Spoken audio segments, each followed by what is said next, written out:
quiero que sepas algo antes de que esta historia empiece.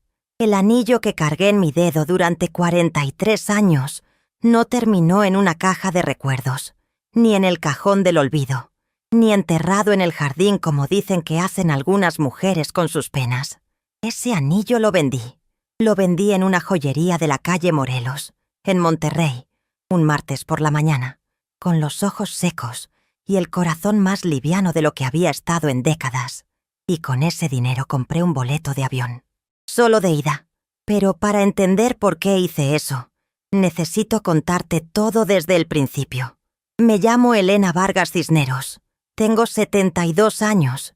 Y esta es la historia más honesta que he contado en toda mi vida. Nací en Monterrey, en el barrio de la Independencia, en una casa de bloc sin pintar donde el calor del verano entraba por todas partes y el frío del invierno también. Éramos 5 hermanos: Rosario, Arturo, yo, Lupita y el pequeño Gerardo, que llegó cuando mi mamá ya había cumplido los 40 y todos pensaban que ya no habría más. Mi papá, don Eliodoro Vargas, trabajaba en una ferretería del centro y mi mamá, doña Consuelo Cisneros de Vargas, hacía todo lo demás: criar, cocinar, limpiar, rezar y aguantar. Eso era lo que hacían las mujeres en mi colonia en aquellos años: aguantar y rezar. Y si podían, en ese orden. Crecí viendo ese modelo y lo aprendí tan bien que lo reproduje durante casi toda mi vida adulta, sin cuestionarlo ni una sola vez. Eso es lo que duele más hoy, cuando lo pienso desde la distancia. No el engaño, no los años perdidos, sino haber estado tan convencida de que aguantar era lo correcto, que ni siquiera me pregunté si había otra opción. Pero eso vino después, mucho después. Antes de todo eso, fui una niña que amaba el olor a tortillas recién hechas, que coleccionaba estampas de la Virgen de Guadalupe, que soñaba con ser maestra de primaria, porque la maestra Refugio Montoya tenía zapatos de charol y una voz que podía calmar hasta a los niños más inquietos del salón. Fui una muchacha que se peinaba con 2 trenzas hasta los 15 años, cuando mi mamá me dejó usar el cabello suelto por primera vez y sentí que algo en el mundo había cambiado.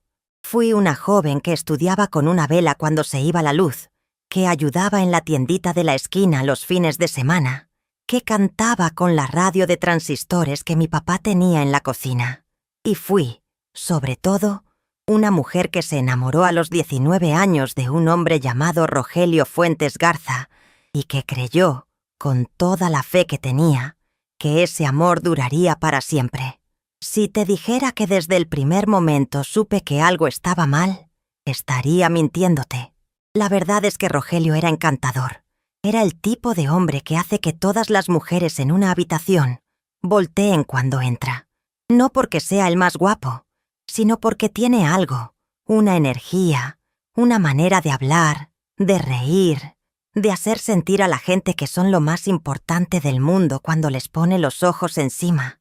Yo tenía 19 años y nunca había conocido a nadie así.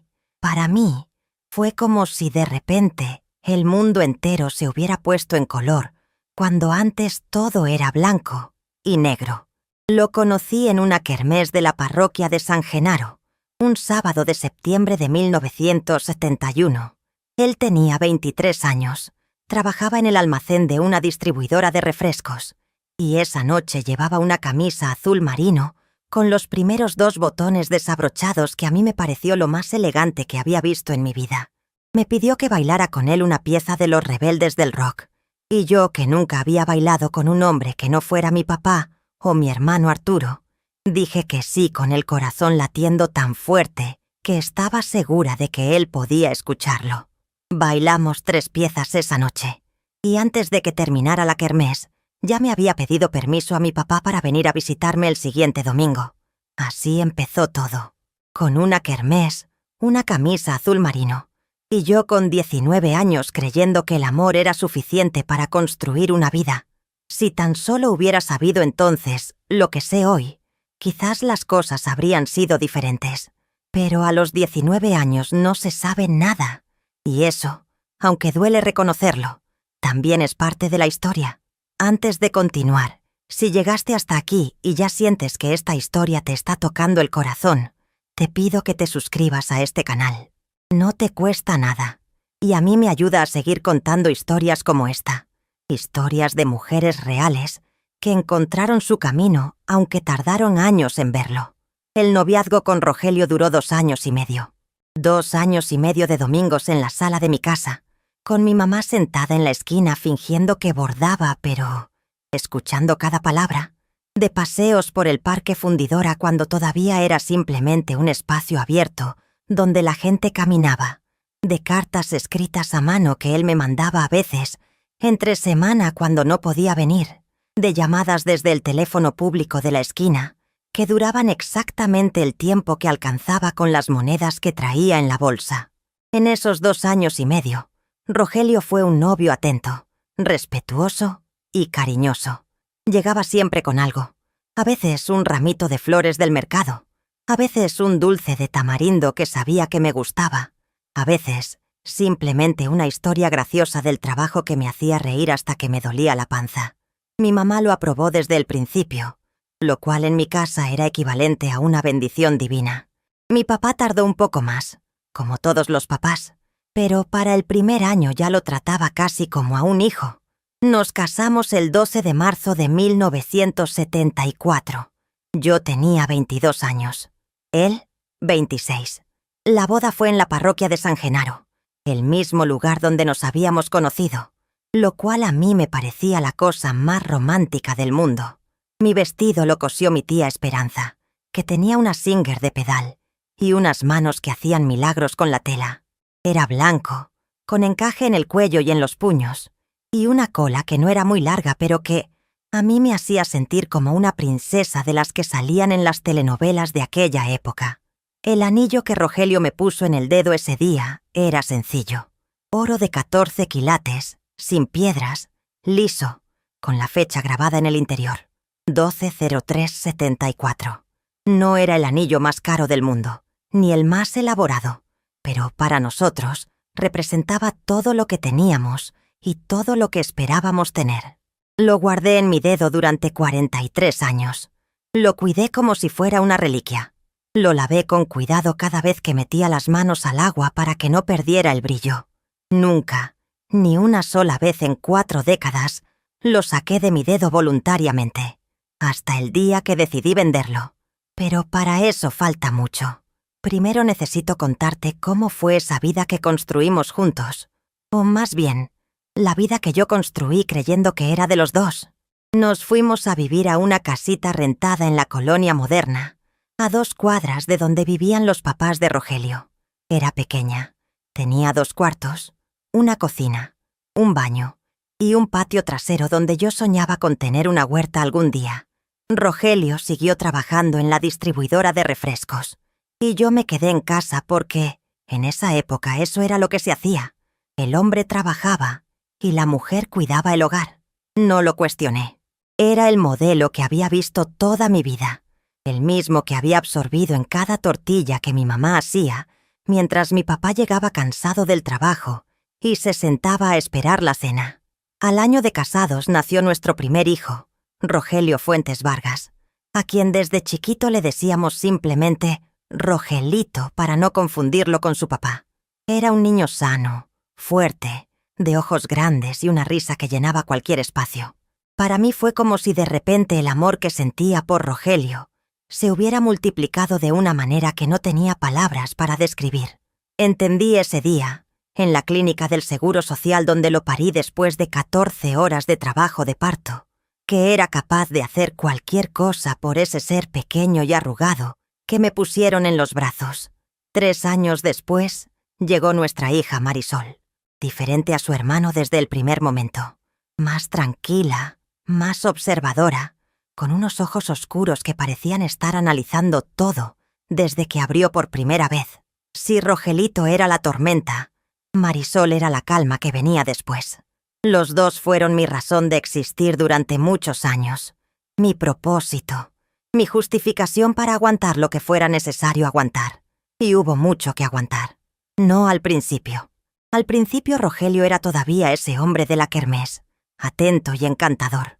Aunque las visitas del domingo habían sido reemplazadas por la rutina de todos los días y el romanticismo de las cartas había cedido su lugar a las listas del mandado y las facturas del médico. Eso era normal, me decía yo. Eso le pasaba a todos los matrimonios. El amor de novios no podía durar para siempre de esa manera.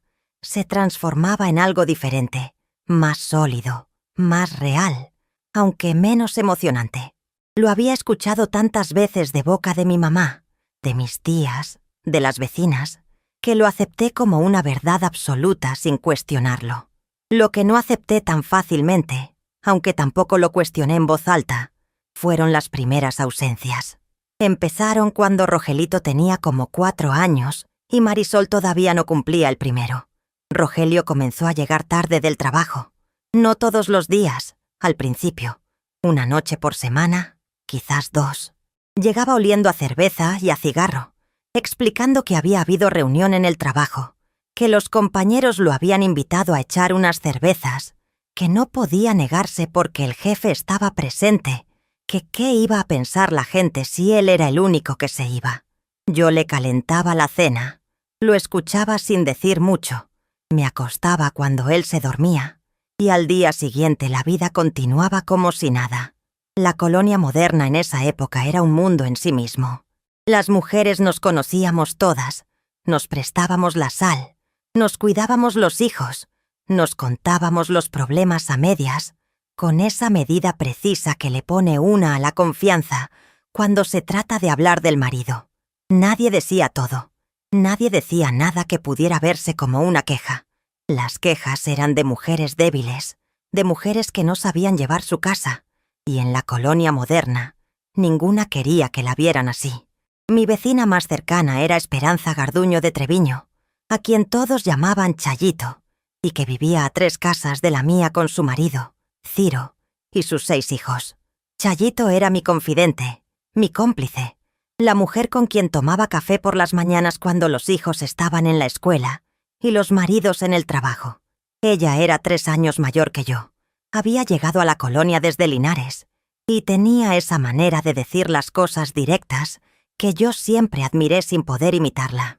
Con Chayito compartía las tardes de bordado, los programas de radio, las recetas que habían salido en la revista Buen Hogar y de vez en cuando, solo de vez en cuando, algo de lo que pasaba en mi casa.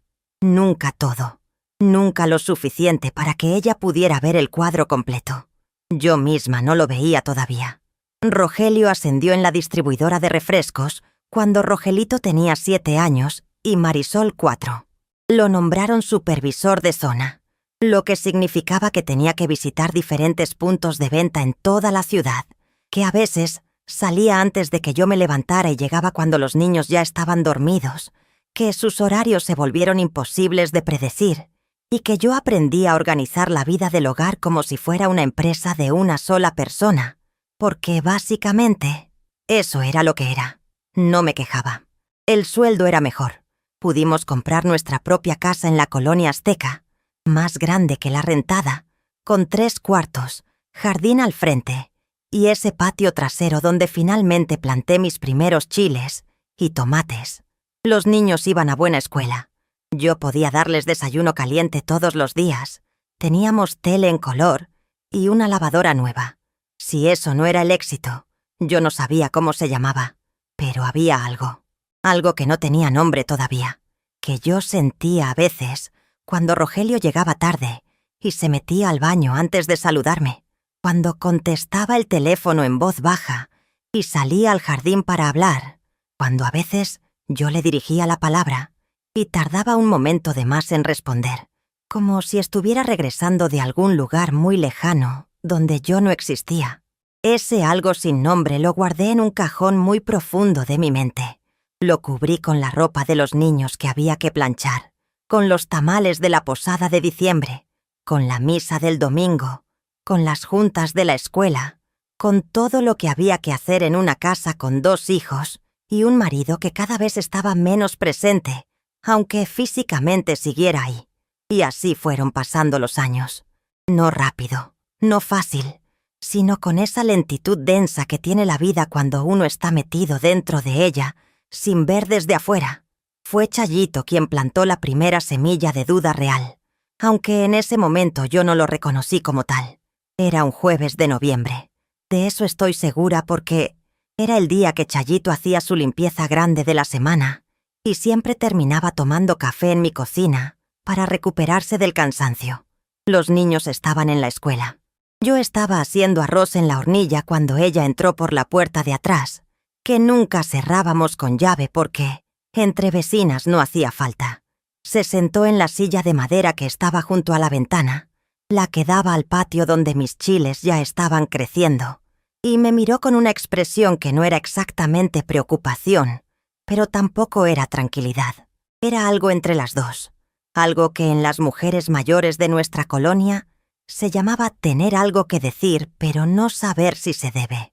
Me contó que Ciro, su marido, había visto a Rogelio el miércoles en la tarde en un restaurante del centro, uno que no era de los que Rogelio frecuentaba, sentado en una mesa del fondo con una mujer, no con compañeros de trabajo, con una mujer, sola, los dos solos. Y estaban tan enfrascados en su conversación que Ciro había pasado a 1 metro de su mesa y Rogelio no lo había visto. Me quedé quieta con la cuchara de madera en la mano, mirando el arroz que empezaba a dorarse en la cacerola, y sentí que algo muy frío me recorría la espalda aunque hacía calor en esa cocina. Chayito me miraba sin hablar, esperando. Le dije que seguramente era una cliente, que Rogelio ahora tenía que atender clientes importantes, que así era el trabajo de supervisor. Lo dije con una seguridad que no sentía, pero que necesitaba proyectar, porque si lo decía con suficiente convicción, quizás también me lo creía yo. Chayito asintió. No dijo nada más. Se tomó su café, me ayudó a doblar una pila de ropa que había en la mesa y se fue a su casa. Yo serví el arroz, fui por los niños a la escuela, hice la cena, esperé a que Rogelio llegara. Llegó a las 9, cansado, con hambre, contando que había tenido un día agotador con un cliente difícil en el centro. Comió, vio un rato la televisión y se quedó dormido en el sillón antes de las 10. Yo lo miré dormir durante un buen rato, con el arroz frío en mi plato y la historia de Chayito todavía dándome vueltas en la cabeza. Y después tomé una decisión que tomé muchas veces en los años que siguieron. Decidí no saber. Decidí que era más seguro vivir en la duda que en la certeza. Decidí que mis hijos necesitaban un hogar completo, más de lo que yo necesitaba la verdad. Esa fue la primera vez, no la última. El tiempo tiene una manera de moverse que uno no entiende hasta que ya pasó. Cuando uno está joven, cree que el futuro es algo que viene hacia uno, como un tren anunciado. Después, cuando ya no es tan joven, se da cuenta de que el tiempo no va hacia ningún lado, que simplemente ocurre, y que uno va quedando atrás o adelante según cómo le toca. Para cuando mis hijos empezaron la secundaria, yo tenía casi 40 años. Y la vida en la colonia azteca se había convertido en una rutina tan establecida que a veces dudaba si era una mujer real o una figura de barro que alguien había puesto en esa cocina para que siguiera haciendo lo mismo todos los días. Rogelio seguía trabajando, seguía llegando tarde, seguía teniendo excusas bien elaboradas y creíbles para cada ausencia. Y yo seguía eligiendo no profundizar, no preguntar lo suficiente, no jalar del hilo que sabía que estaba ahí, porque tenía miedo de que al jalarlo se destejiera todo. Pero hubo señales, muchas señales, tantas que hoy, cuando las veo desde aquí, desde esta distancia de décadas y de kilómetros, me sorprende genuinamente que haya podido ignorarlas todas durante tanto tiempo. No porque fuera tonta, sino porque estaba decidida a no ver. La primera señal que no pude ignorar del todo llegó un sábado de julio, cuando Rogelito tendría unos 12 años y Marisol 9. Yo estaba lavando ropa en el patio, de rodillas frente a la tina de plástico azul que todavía no había podido cambiar por una lavadora más grande, cuando encontré en la bolsa de la camisa de Rogelio un papelito doblado en 4. No era un recibo, no era una nota del trabajo. Era un papelito arrancado de una libreta con una letra que no era la de Rogelio. Una letra redonda y apretada, y que decía simplemente Mañana a las 6. El de siempre. Te espero. Sentí que el suelo bajo mis rodillas se movía, aunque era perfectamente sólido. Mi corazón empezó a latir de una manera extraña, acelerado y pesado al mismo tiempo, como si no supiera si correr o detenerse. Me quedé en cuclillas frente a la tina con ese papel en la mano, durante lo que me pareció mucho tiempo, aunque probablemente fueron solo unos segundos. Lo leí 3 veces, 4, 5, como si las palabras fueran a cambiar de significado si las miraba suficiente. Después lo doblé de nuevo exactamente como estaba, lo metí de regreso en la bolsa de la camisa y seguí lavando. Rogelio llegó a la hora de la comida. Comimos los 4 juntos. Hablamos de lo que iban a dar en la tele esa noche. Y yo no dije nada. No dije nada porque tenía 2 hijos que necesitaban a su papá en casa, porque no tenía a dónde ir si Rogelio se enojaba y me corriera, porque no tenía trabajo ni dinero propio, ni forma de sostenerme sola, porque mi mamá me había dicho desde chica que los problemas del matrimonio se arreglaban adentro del matrimonio, y porque, en el fondo de un lugar muy oscuro que yo no quería visitar, sabía exactamente lo que ese papelito significaba y prefería no saberlo. Me dije a mí misma que podía ser cualquier cosa, una reunión de trabajo, un amigo, una compra, cualquier cosa excepto lo que evidentemente era. Esa noche no dormí, pero al día siguiente me levanté a las 6 de la mañana como siempre, hice el desayuno como siempre, mandé a los niños a la escuela como siempre, y la vida continuó como si ese papelito nunca hubiera existido. La segunda señal llegó como 1 año y medio después, en diciembre, durante las posadas. Nosotros siempre íbamos a la posada de los Fuentes, la familia de Rogelio, que la hacían en casa de sus papás en la colonia Mitras. Ese año fue diferente porque llegó una mujer que yo no conocía, a quien presentaron como compañera de trabajo de uno de los cuñados de Rogelio. Se llamaba Leticia, tendría unos 35 años, morena, con el cabello negro muy liso y una sonrisa fácil. Nada extraordinario, nada que llamara especialmente la atención, excepto que cuando llegamos y Rogelio la vio, tardó exactamente 1 segundo de más en apartar la mirada. Solo 1 segundo. La mayoría de la gente no lo hubiera notado. Yo lo noté porque llevaba años observando a ese hombre, porque conocía cada microexpresión de su cara, cada gesto, cada pausa, y ese segundo de más fue tan visible para mí como si hubiera gritado en medio de la sala. Leticia no le dirigió la palabra en toda la noche. Él tampoco. Fue tan natural, tan estudiadamente natural, que me hizo entender que habían practicado esa distancia, que no era espontánea sino calculada. 2 personas que no se conocen, no se evitan con ese nivel de precisión.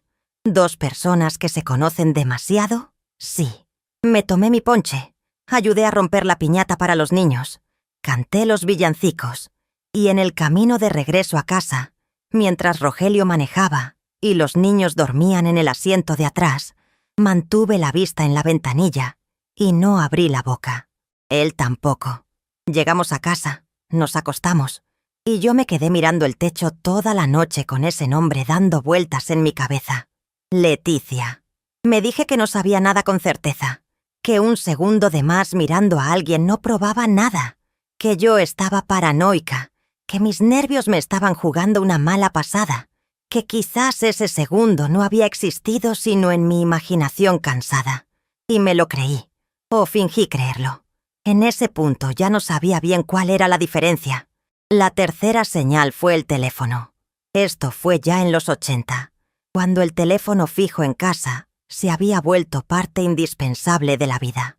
Rogelio recibía llamadas que yo no contestaba porque él me lo había pedido, que no contestara sus llamadas de trabajo porque había cuestiones confidenciales de clientes que no debían salir.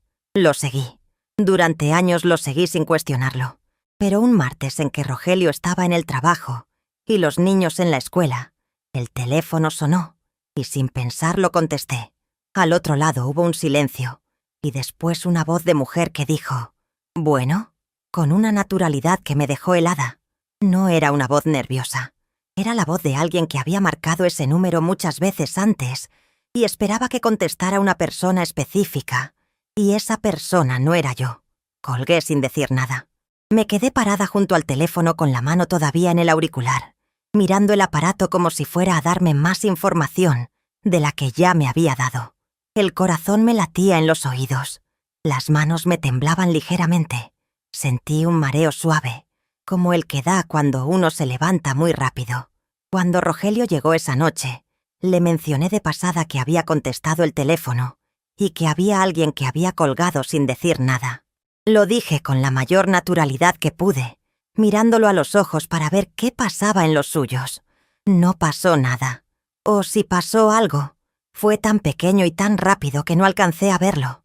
Me dijo que probablemente era alguien que se había equivocado de número, y siguió leyendo el periódico. Me dije que tenía razón, que era alguien que se equivocó, que ya. La cuarta señal me la dio Marisol, aunque ella no lo sabía. Tenía ya como 14 años. Estaba en la secundaria y había empezado a notar cosas con esa capacidad de observación que siempre tuvo desde chica. Un domingo en que Rogelio había salido diciendo que iba a ver a un amigo y tardó más de lo usual, Marisol estaba sentada a mi lado en el sillón y de repente, sin preámbulo, sin contexto, me preguntó si papá tenía amigos mujeres. Me hice la que no entendía la pregunta. Le pregunté por qué me preguntaba eso. Me dijo que a veces lo veía hablar al teléfono en el jardín en voz muy baja y que una vez, desde su cuarto, había escuchado que decía el nombre de una mujer. No recordaba cuál, pero era el nombre de una mujer. Le dije que su papá tenía muchos clientes y que algunos de esos clientes eran mujeres, que eso era completamente normal en su trabajo, y le cambié el tema. Marisol me miró un momento con esos ojos oscuros que siempre parecían saber más de lo que decían, y después asintió y no dijo nada más. Esa noche sí lloré, pero sola, en el baño, con la llave del agua abierta para que nadie me escuchara.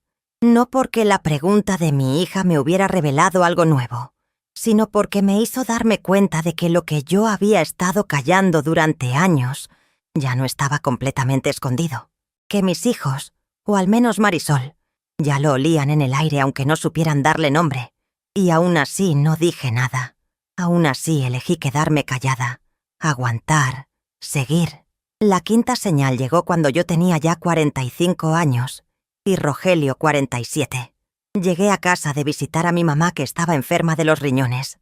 Regresé más temprano de lo esperado porque el camión del norte pasó antes de tiempo y encontré la casa vacía. Eso no era raro en sí mismo. Lo que sí era raro era que en el fregadero de la cocina había 2 tazas de café, no una. Y en la sala, sobre el sillón grande, había un pañuelo que no era mío. Era de tela fina, blanca, con una flor bordada en una esquina. No era de Rogelio tampoco. Era claramente de mujer. Lo tomé, lo examiné. Olía a un perfume que no conocía, algo floral y dulzón. Nada que yo usara o que reconociera de nadie de la familia. Lo puse de regreso exactamente donde estaba. Fui a la cocina, lavé las 2 tazas, las puse en su lugar, y cuando Rogelio llegó 1 hora después diciendo que había pasado la tarde en casa de su hermano Beto, yo le serví la cena sin mencionarle nada. Me dije que podía tener una explicación, que quizás algún compañero de trabajo había venido con su esposa, que el pañuelo se había caído de una bolsa de cualquier persona, en cualquier momento. Me construí una historia alternativa tan detallada y tan específica que casi me la creí, casi. La sexta señal, y creo que fue la que más me costó ignorar, llegó en forma de una conversación que no escuché completa, pero de la que escuché suficiente. Era un sábado en la mañana. Rogelio estaba en el patio hablando al teléfono que había sacado de la cocina con un cable largo, creyendo que yo estaba en el cuarto. Yo estaba en realidad en la cocina, a 1 metro de la puerta que daba al patio, sin moverme, sin respirar casi, escuchando. No escuché todo. Escuché fragmentos. Escuché su voz en ese tono que yo reconocía como el tono de los momentos íntimos, ese tono que hacía años no usaba conmigo. Escuché que decía el nombre de alguien, un nombre que no pude descifrar bien, y escuché, con una claridad que todavía hoy resuena en mis oídos como si fuera ayer, que decía: «Tú sabes que lo nuestro es diferente. Siempre ha sido diferente». Me apoyé en el fregadero y me quedé ahí, paralizada, con esas palabras golpeándome por dentro como si fueran piedras. Lo nuestro es diferente. Siempre ha sido diferente. No era la primera vez que lo había dicho. Eso estaba claro en su voz. Era algo que tenía repetido, algo que formaba parte de un vocabulario que había construido en otro lugar, con otra persona, en una vida paralela a la mía que yo llevaba décadas fingiendo que no existía. Cuando terminó de hablar y entró a la cocina, yo estaba con las manos en el fregadero, mirando el jardín por la ventana, con la cara tan quieta como podía tenerla. Me preguntó si quería que fuera al mandado. Le dije que sí. Le di la lista, y en cuanto salió por la puerta me senté en la silla de madera junto a la ventana, la misma donde Chayito se había sentado tantos años atrás a contarme lo del restaurante, y me quedé ahí durante un buen rato sin hacer nada, solo respirando, solo existiendo, solo tratando de entender cómo una mujer podía saber tanto y saber tan poco al mismo tiempo. Esa tarde no lloré. Ya no me quedaban lágrimas para eso. Lo que sentí fue algo diferente, algo más frío y más pesado que las lágrimas, algo que se instaló en el centro de mi pecho y que tardó todavía muchos años más en transformarse en algo que pudiera usar. Aquí me detengo un momento, porque lo que viene después de esta parte de la historia es lo que me cuesta más trabajo narrar, no porque me duela todavía de la misma manera, sino porque entiendo hoy, con 72 años, y la distancia que da el tiempo, que lo que hice durante los años que siguieron fue una forma de cobardía que me costó décadas de mi vida. No me lo digo con crueldad, me lo digo con honestidad, que es lo único que puedo ofrecerle a esta historia. Si alguien está escuchando esto y se está reconociendo en alguna parte de lo que cuento, quiero que sepa que no estoy aquí para juzgar. Estoy aquí para contar la verdad, porque la verdad, aunque llegue tarde, siempre llega a tiempo para algo. Si estás dando like a este video, gracias de corazón, porque eso me dice que esta historia te está llegando. Y eso es exactamente para lo que la estoy contando. Los años entre mis 50 y mis 60 fueron, paradójicamente, algunos de los más tranquilos en apariencia. Rogelio había avanzado más en su carrera, ganaba bien, habíamos podido ampliar la casa en la colonia azteca, Rogelito se había casado con una muchacha de Guadalajara llamada Fernanda y tenían ya 2 hijos pequeños, y Marisol había estudiado enfermería y trabajaba en el IMSS. Mis hijos me daban alegría, mis nietos me daban alegría, la huerta del patio me daba alegría. Chayito seguía siendo mi vecina y mi confidente, aunque ella y Ciro habían envejecido como todos, y las tardes de café eran menos frecuentes. La vida tenía sus pequeñas satisfacciones, sus colores cotidianos, sus momentos de belleza en los que uno podía olvidarse de lo demás. Pero lo demás seguía ahí. Rogelio seguía llegando tarde algunas noches, seguía teniendo ese teléfono que nadie más debía contestar. Seguía a veces mirando lejos cuando estábamos juntos, como si su mente estuviera en otro lugar que yo no conocía, y yo seguía eligiendo no preguntar, no empujar, no jalar ese hilo. La cosa es que a los 50 años ya no me lo decía con las mismas palabras de antes. A los 50 ya no me convencía con la historia de los clientes, ni con el pañuelo que se cayó de cualquier bolsa. A los 50 sabía perfectamente bien lo que pasaba. Lo había sabido probablemente desde siempre, y mi elección de ignorarlo ya no era ingenua sino deliberada. Era una elección consciente de priorizar la estabilidad sobre la verdad. Era una elección que tomé convenciéndome de que mis hijos lo necesitaban, de que yo no podía sola, de que a mi edad ya no había manera de empezar de nuevo, de que era mejor medio bien que completamente mal. Y mientras me convencía de todo eso, me fui borrando a mí misma. Poco a poco, tan despacio que casi no lo noté, fui dejando de tener opiniones sobre cosas que no fueran la casa. Fui dejando de ver a las amigas que no eran de la colonia. Fui dejando de leer las revistas que me gustaban porque Rogelio decía que era un gasto innecesario. Fui dejando de pintarme los labios porque Rogelio alguna vez dijo que ya estaba grande para eso. Fui dejando de cantarle a mis plantas porque no sé en qué momento me pareció ridículo. Me fui haciendo pequeña. Y lo peor es que me convencí de que eso era madurez. La séptima señal. Aunque ya a estas alturas de la historia, las señales habían dejado de sorprenderme y simplemente las archivaba en ese cajón mental, lleno de cosas que yo sabía pero no reconocía. Llegó cuando yo tenía 58 años. Rogelio estaba enfermo. Había tenido una gripe fuerte que lo tuvo en cama casi una semana, y yo lo estaba cuidando como siempre, con caldos y medicamentos y paños fríos en la frente. Una tarde en que dormía, su celular, que para entonces ya todos teníamos celular aunque todavía eran los aparatos grandes de principios de los 2000, vibró en la mesa de noche. No lo tomé para contestarlo, pero involuntariamente vi la pantalla, donde aparecía un nombre guardado como Lic Contreras. Lo que me llamó la atención no fue el nombre, fue la hora. Eran las 3 de la tarde de un sábado, y el mensaje que apareció en la pantalla, antes de que se apagara, decía: ¿Cómo te sientes?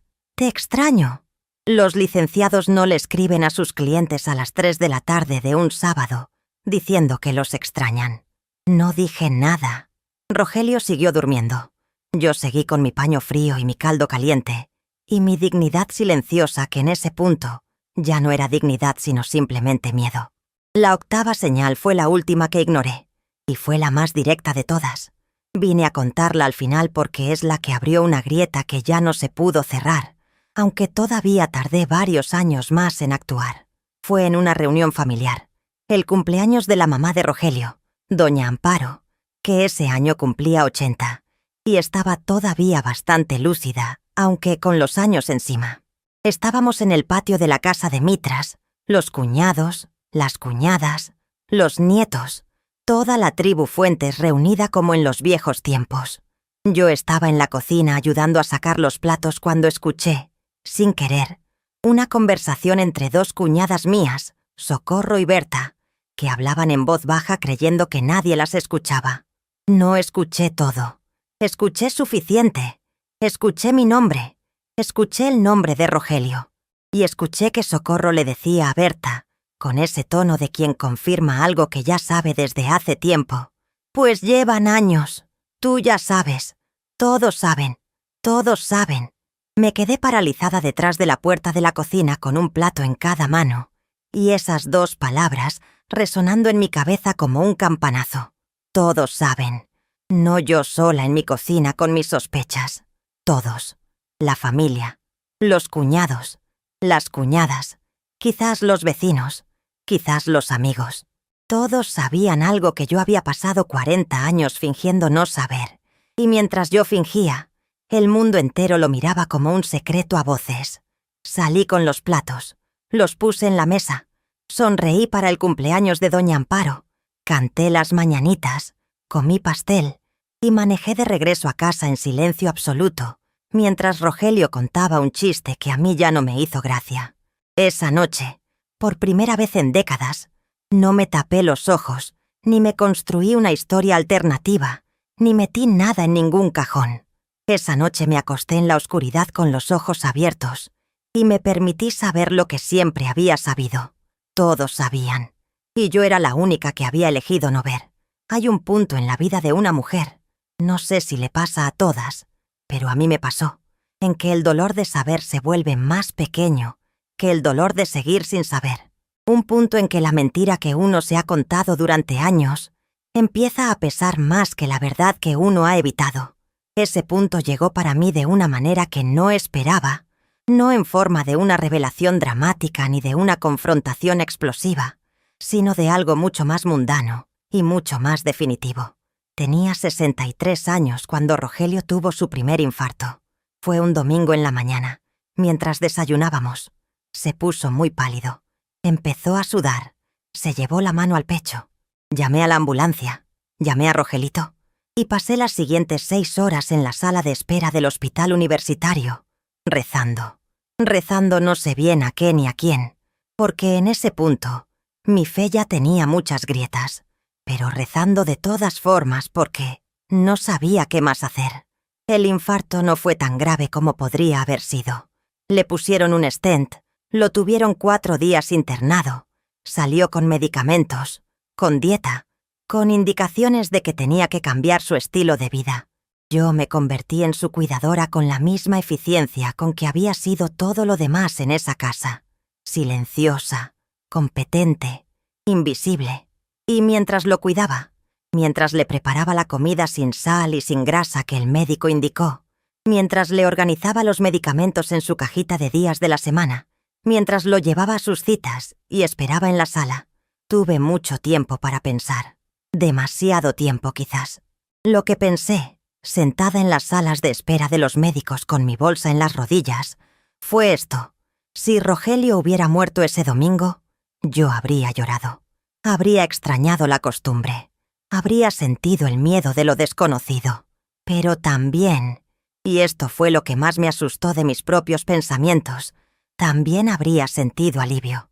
Un alivio enorme, vergonzoso, que no me habría atrevido a confesarle a nadie, pero que habría estado ahí de todas formas.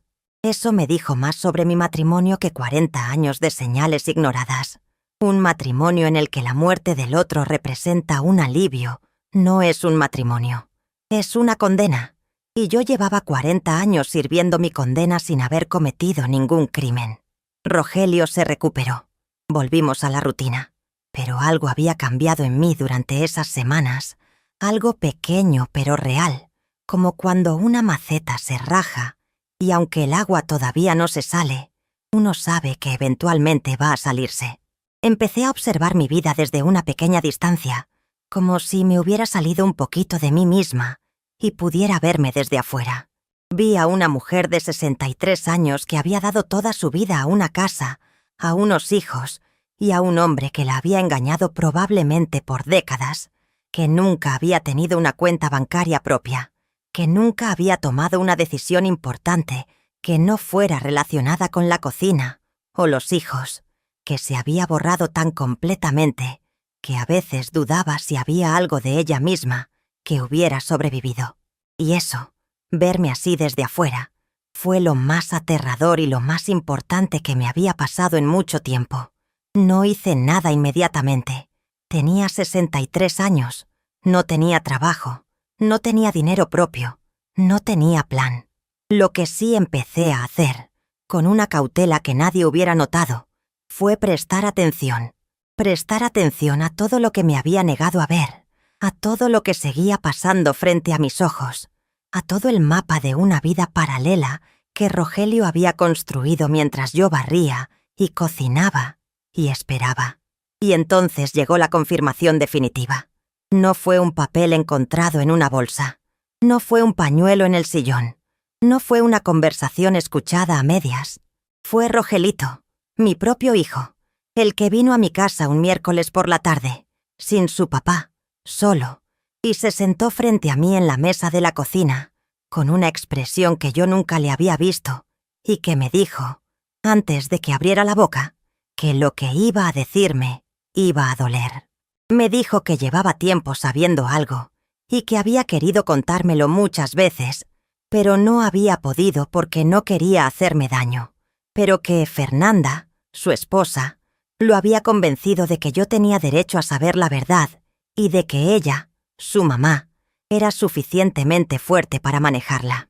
Me dijo que su papá llevaba por lo menos 20 años que él pudiera rastrear con certeza, en una relación con una mujer que se llamaba Leticia Ornelas, que vivía en la Colonia del Valle, que tenía 2 hijos ya grandes y que, esto fue lo que me quitó la respiración por completo, que a esa mujer y a esos hijos, Rogelio les pasaba dinero todos los meses, dinero de nuestra casa, dinero que había ganado durante todos esos años mientras yo administraba con centímetros el gasto familiar, mientras yo reutilizaba el aceite de freír, mientras yo les enseñé a mis hijos que la ropa se remendaba antes de tirarse.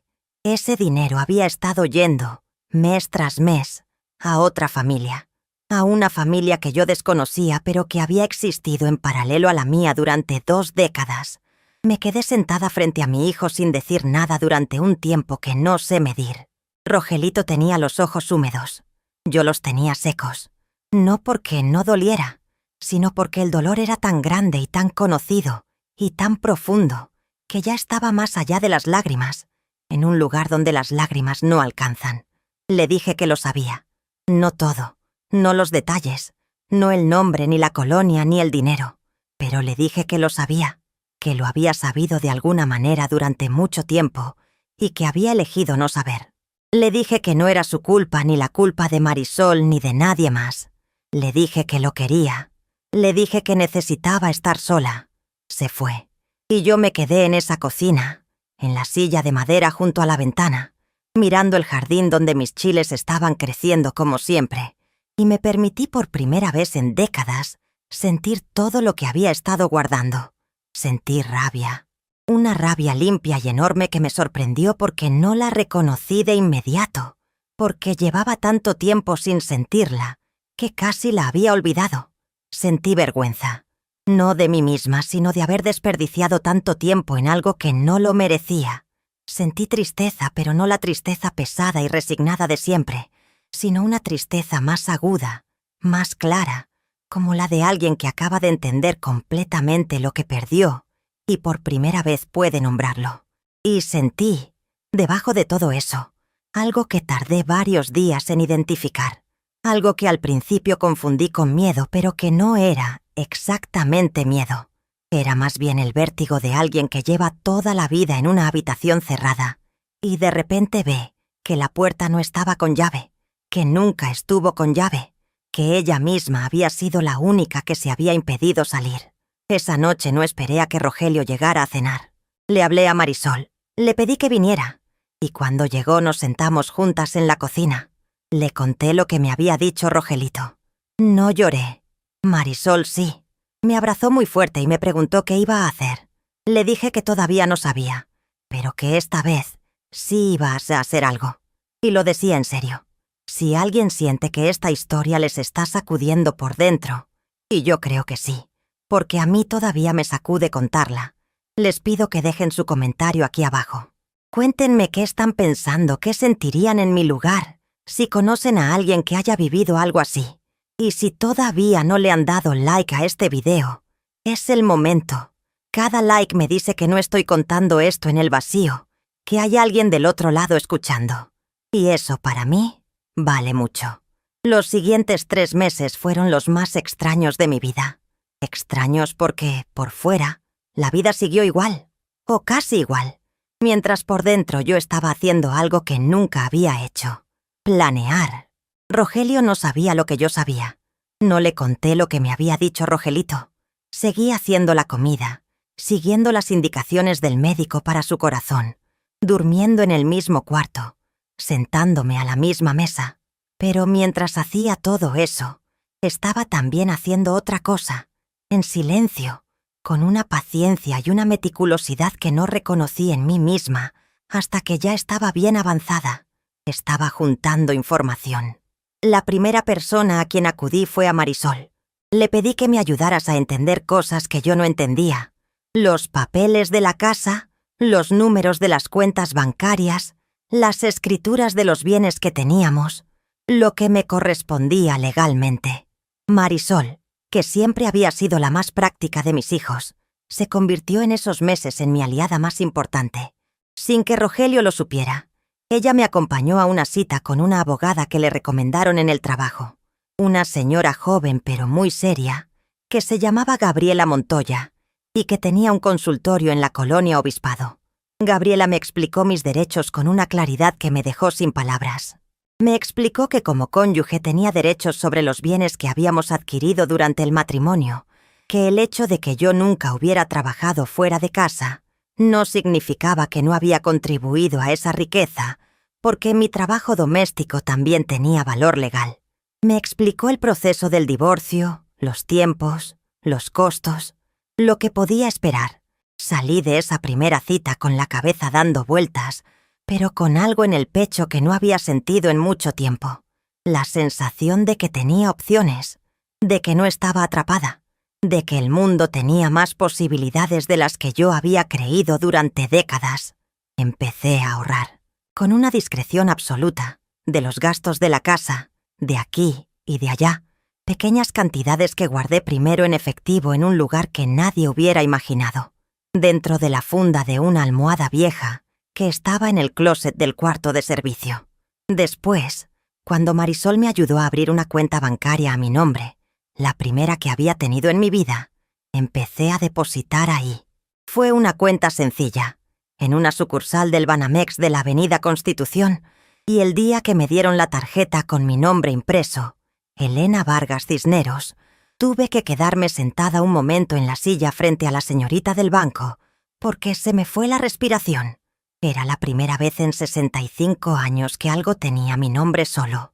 No el de mi papá, no el de Rogelio, solo el mío. Fue un momento pequeño que para el mundo no significaba nada, pero para mí fue como si alguien hubiera abierto una ventana en un cuarto que llevaba demasiado tiempo cerrado. La segunda cosa que hice fue hablar con Chayito.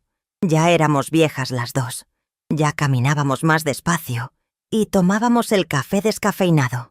Pero seguíamos siendo las mismas mujeres que se habían sentado en esa cocina tantas veces. Le conté todo. Todo de verdad, sin medidas, sin omisiones. Todo lo que había guardado durante décadas. Chayito me escuchó en silencio, con las manos envueltas alrededor de su taza, y cuando terminé de hablar, simplemente dijo: «Ya era hora, Elena. Ya era hora». No me dijo que lo lamentaba. No me dijo que lo había sabido desde el principio, aunque probablemente lo sabía.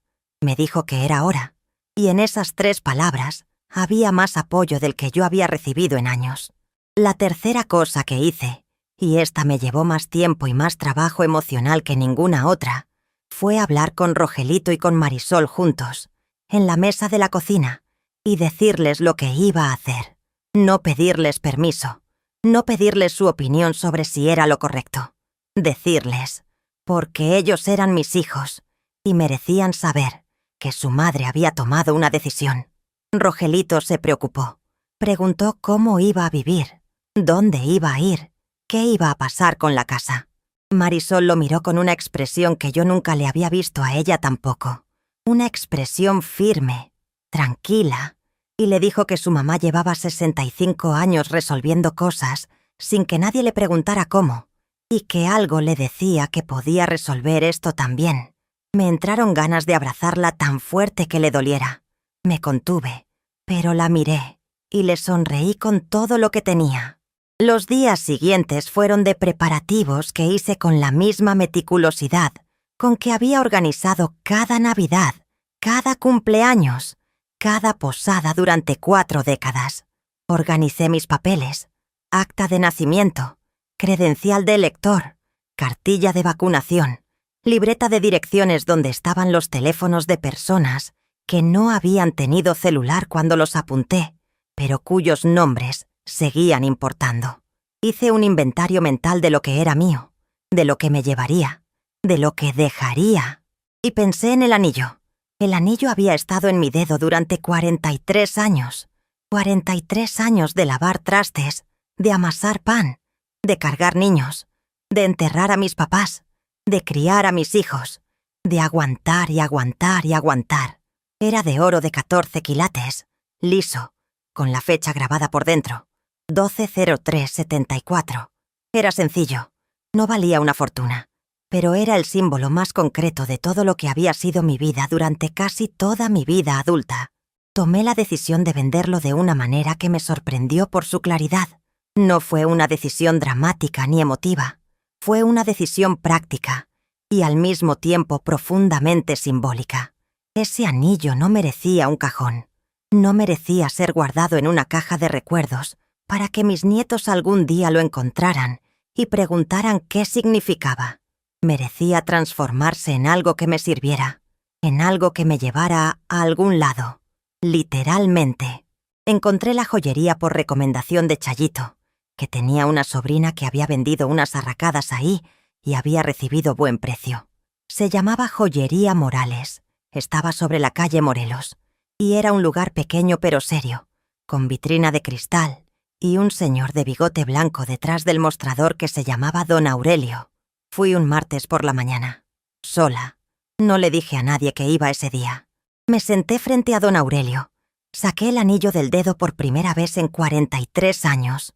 Lo puse sobre el mostrador y lo miré. Esperaba sentir algo grande, un dolor tremendo, un arrepentimiento de último momento. Lo que sentí fue más parecido al alivio que a otra cosa, como cuando uno suelta algo muy pesado que llevaba cargando tanto tiempo que ya había olvidado lo que era caminar sin ese peso. Don Aurelio lo examinó con su aparato, hizo sus cálculos, me ofreció un precio. No era mucho, pero para lo que yo necesitaba, era suficiente. Firmé lo que había que firmar, me dieron el efectivo. Salí a la calle Morelos con el dinero en la bolsa y el dedo izquierdo desnudo por primera vez en 4 décadas. El sol de Monterrey estaba espléndido ese martes. La calle estaba llena de gente, de ruido, de coches, de olor a carnitas de un puesto de la esquina. El mundo seguía siendo el mismo mundo de siempre, pero yo me sentía diferente. No más joven, no más ligera de cuerpo, porque 70 años de vida dejan sus marcas en los huesos, sino diferente de adentro, de ese lugar donde uno guarda lo que es verdaderamente uno mismo. Fui directo de la joyería a la agencia de viajes que estaba 2 cuadras adelante. Se llamaba Viajes Aztlán, y la señorita que me atendió tendría unos 20 y tantos años, con un moño perfectamente hecho y una sonrisa de esas que dan cuando uno entra y las adiestran para ser amables con todos. Le dije que quería un boleto de avión. Me preguntó a dónde. Le dije que a Oaxaca. Me preguntó cuándo regresaba. Le dije que no sabía todavía.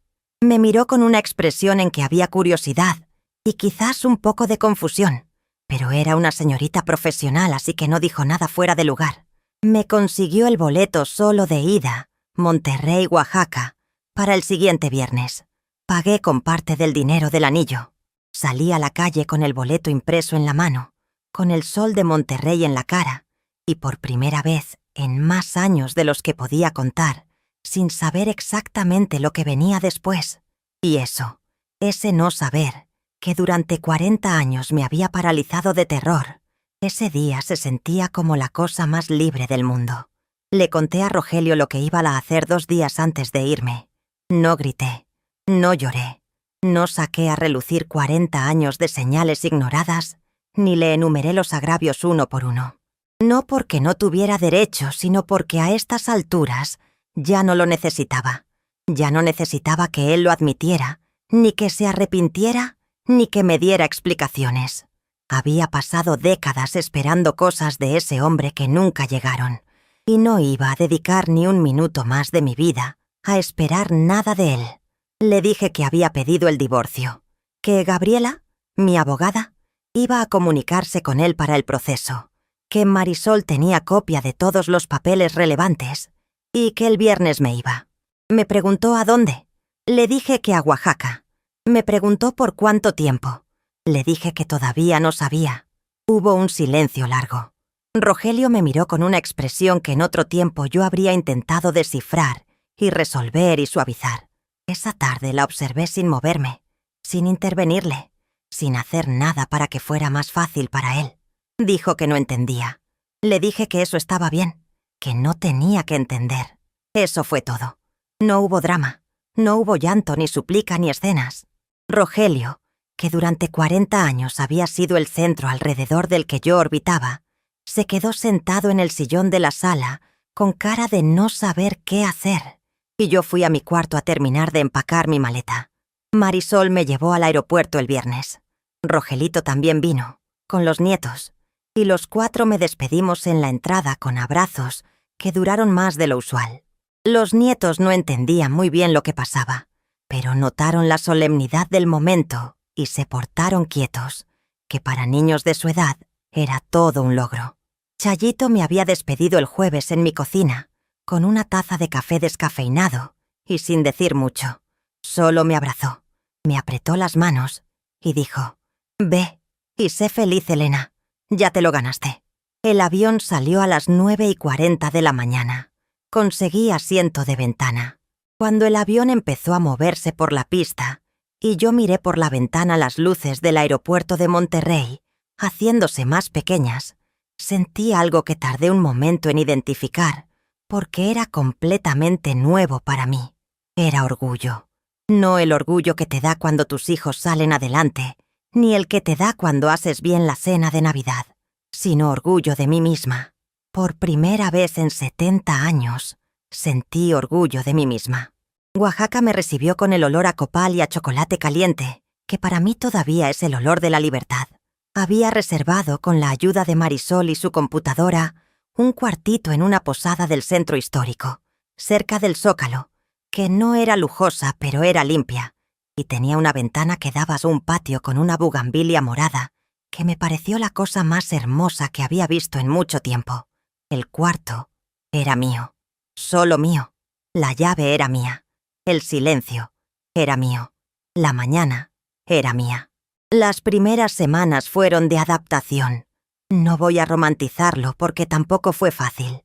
Los primeros días me desperté varias veces en la noche con la sensación de que había algo que tenía que hacer. Alguien a quien había que darle de comer. Alguna tarea pendiente. El cuerpo tarda en aprender la libertad cuando ha estado en rutina durante 40 años. Es como un músculo que hay que estirar con cuidado. Empecé a caminar. Todos los días, por la mañana, salía a caminar por el centro histórico de Oaxaca, con mi bolsa colgada en el hombro y sin ningún destino fijo.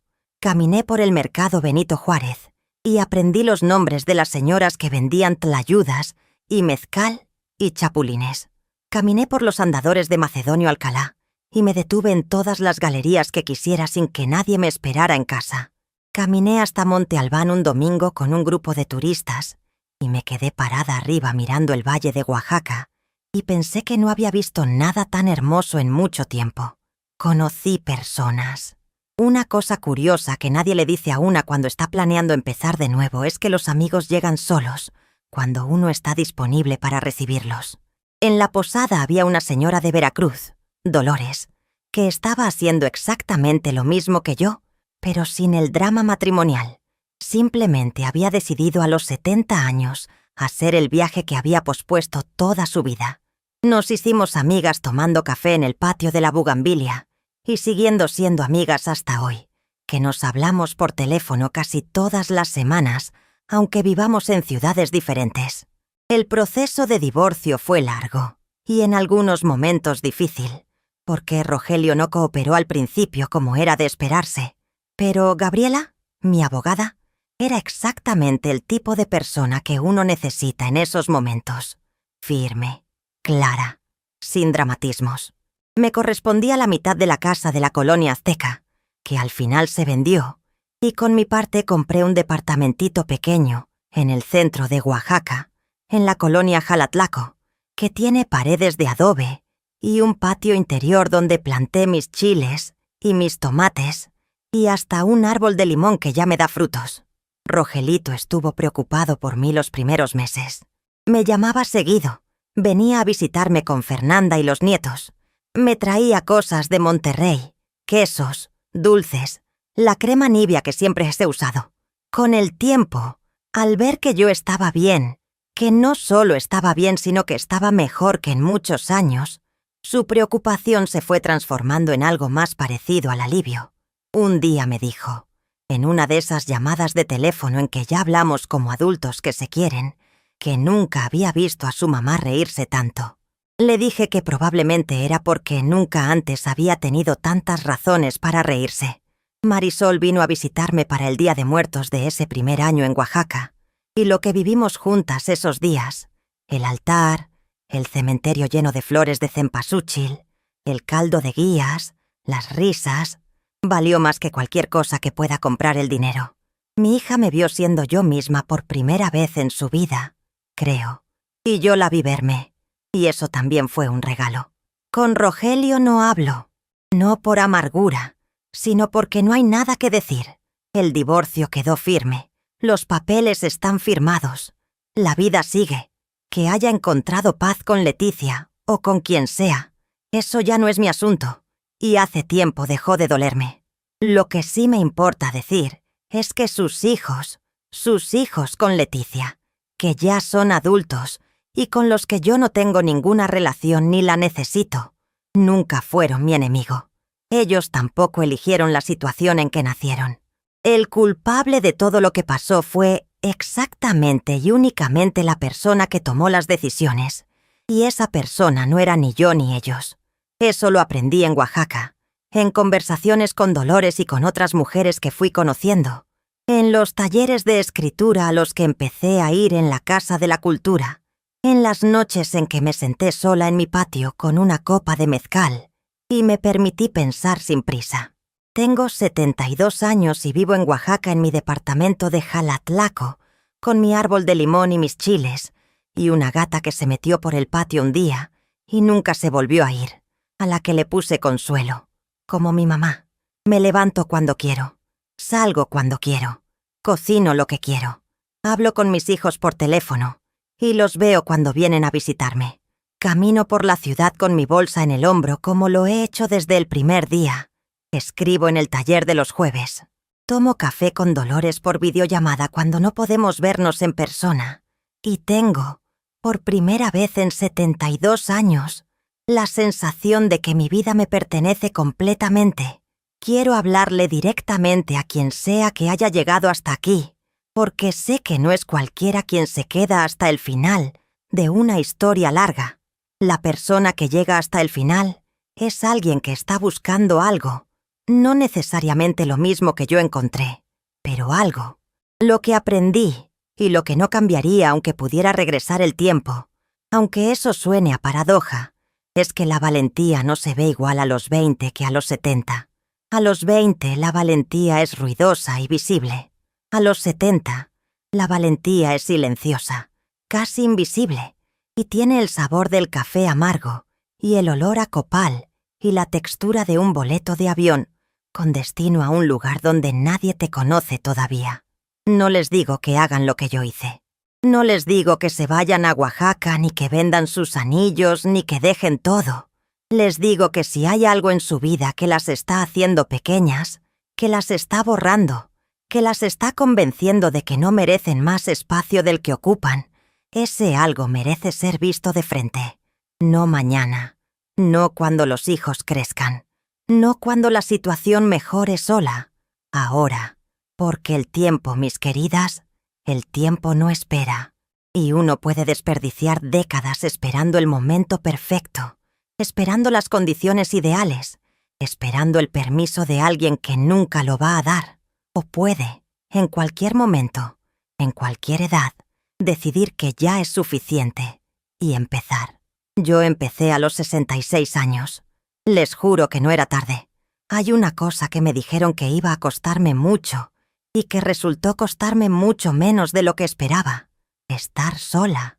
Me dijeron que la soledad iba a ser lo más difícil.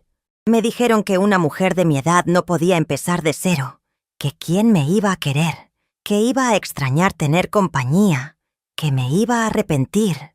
No me arrepiento. Y la soledad que tengo hoy, que no es exactamente soledad, sino más bien una compañía muy particular conmigo misma, es infinitamente más llevadera que la soledad que sentía, durmiendo en la misma cama que un hombre que estaba emocionalmente en otro lugar desde hacía décadas. Esa es la soledad que más duele, la que viene disfrazada de compañía. Nunca es tarde para venderse cara. Nunca es tarde para aprender que el amor propio no es un lujo ni una frivolidad, sino la base de todo lo demás. Nunca es tarde para agarrar un anillo, que solo fue un símbolo de dolor disfrazado de promesa, llevarlo a una joyería, recibir lo que vale en pesos y convertir ese dinero en un boleto hacia la vida que siempre mereciste. Si esta historia te llegó al corazón, si te hizo pensar, si te movió algo por dentro, te pido que lo digas en los comentarios. Cuéntame de dónde estás viendo, qué es lo que más te resonó, si conoces a alguien que necesita escuchar algo de lo que conté aquí hoy. Y si todavía no te has suscrito a este canal, este es el momento. Hay muchas historias más que contar, historias de mujeres reales que encontraron su camino aunque tardaron en verlo, historias que quizás se parezcan a la tuya, o a la de alguien que quieres. Dale like si llegaste hasta aquí, que ese like me dice que valió la pena contarlo todo. Gracias por acompañarme. Gracias por escuchar. Cuídense mucho, mis queridas. Y recuerden, el boleto de regreso siempre se puede comprar después. El de ida hay que comprarlo ahora.